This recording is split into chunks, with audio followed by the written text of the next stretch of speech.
Hello everyone! Today I'm going to be reading The Tale of Jemima Puddle Duck by Beatrix Potter. What a funny sight it is to see a brood of ducklings with a hen. Listen to the story of Jemima Puddle Duck, who was annoyed because the farmer's wife would not let her hatch her own eggs. Her sister-in-law, Miss Rebecca Puddle Duck, was perfectly willing to leave the hatching to someone else. I have not the patience to sit on a nest for 28 days. And no more have you, Jemima. You would let them go cold. You know you would. I wish to hatch them all by myself, quacked Jemima Puddle Duck. She tried to hide her eggs, but they were always found and carried off. Jemima Puddle Duck came quite desperate. She determined to make a nest right away from the farm.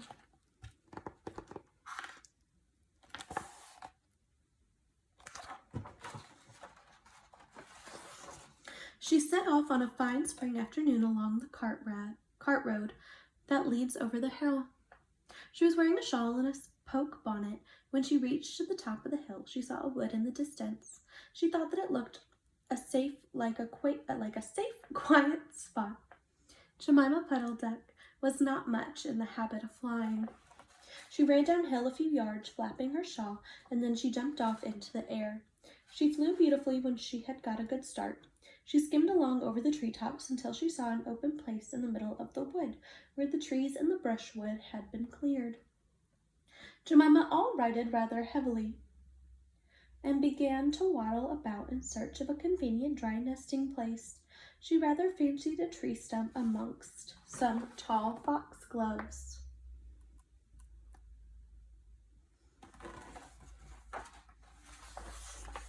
But, seated upon the stump, she was startled to find an elegantly dressed gentleman reading a newspaper. He had black prick ears and sandy-colored whiskers. "Quack," said Jemima Puddle Duck, with her head in her bonnet on one side. "Quack." The gentleman raised his eyes above his newspaper and looked curiously at Jemima. "Madam, have you lost your way?" he said. He had a long bushy tail, which he was sitting upon, as the stump was somewhat damp. Jemima thought him mighty civil and handsome. She explained that she had not lost her way, but that she was trying to find a convenient dry nesting place. "Ah, is that so? Indeed," said the gentleman with sandy whiskers, looking curiously at Jemima. He folded up the newspaper and put it in his coat-tail pocket.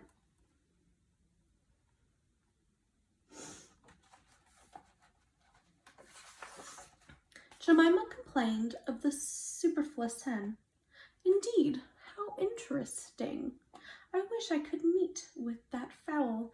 I would teach it to mind its own business. But as to a nest, there is no difficulty. I have a sackful of feathers in my woodshed." "No, my dear madam, you will be in nobody's way. You may sit there as long as you like," said the bushy, long-tailed gentleman. He led the way to a very retired, dismal-looking house amongst the foxgloves. It was built of maggots and turf, and there were 2 broken pails, one on top of another. "By way of a chimney, this is my summer residence. You would not find my winter house so convenient," said the hospitable gentleman. I think he's going to trick her. There was a tumble-down shed at the back of the house, made of old soap boxes. The gentleman opened the door and showed Jemima in. The shed was almost quite full of feathers. It was almost suffocating, but it was comfortable and very soft. Jemima Puddle Duck was rather surprised to find such a vast quantity of feathers, but it was very comfortable, and she made a nest without any trouble at all. When she came out, the sandy-whiskered gentleman was sitting on a log reading the newspaper. At least he had it spread out, but he was looking over the top of it.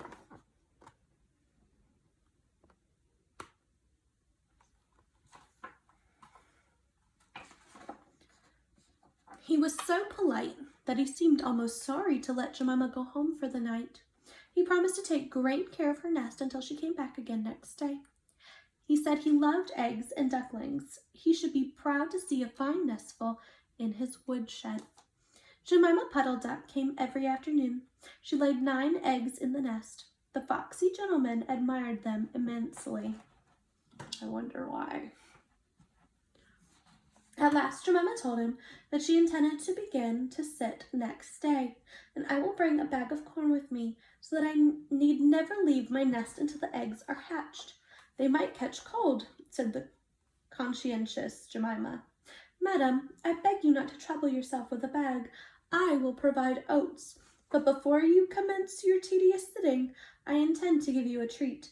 Let us have a dinner party all to ourselves.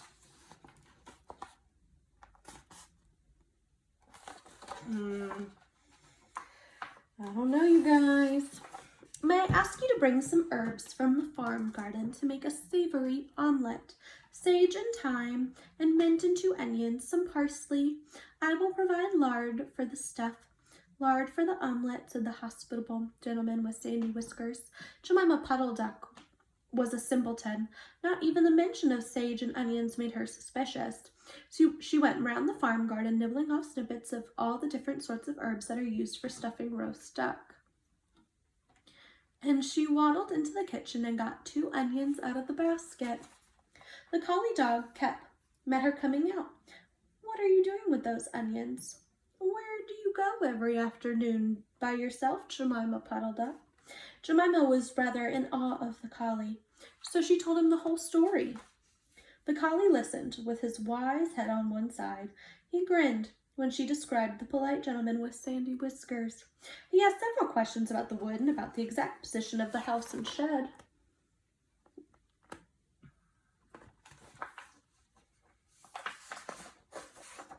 Then he left and trotted down to the village. He went to look for 2 foxhound puppies who were walking with the butcher. Jemima Puddle Duck went up to the cart road for the last time on a sunny afternoon. She was rather burdened with bunches of herbs and 2 onions in a bag. She flew over the wood and alighted opposite the house of the bushy, long-tailed gentleman. He was sitting on a log. He sniffed the air and kept glancing uneasily round the wood. When Jemima alighted, he quite jumped. Come into the house as soon as you have looked at your eggs. Give me the herbs for the omelet. Be quick.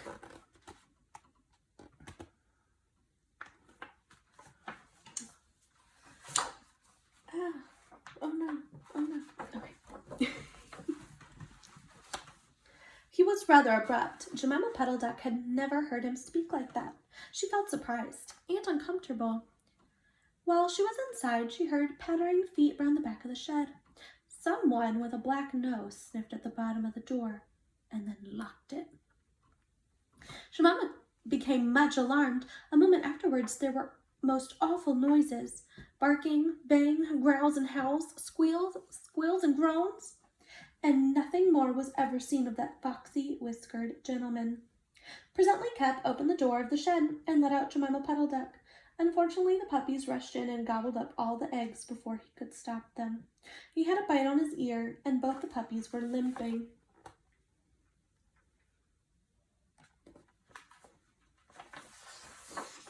Jemima Puddle Duck was escorted home, in tears on account of those eggs. She laid some more in June, and she was permitted to keep them herself, but only 4 of them hatched. Jemima Puddle Duck said that it was because of her nerves, but she had always been a bad sitter. The end. You guys, that was the last book from our Beatrix Potter series. The next few stories I'm going to be reading are some different Madeline stories. I hope you guys have really enjoyed them all, and I will see you all soon.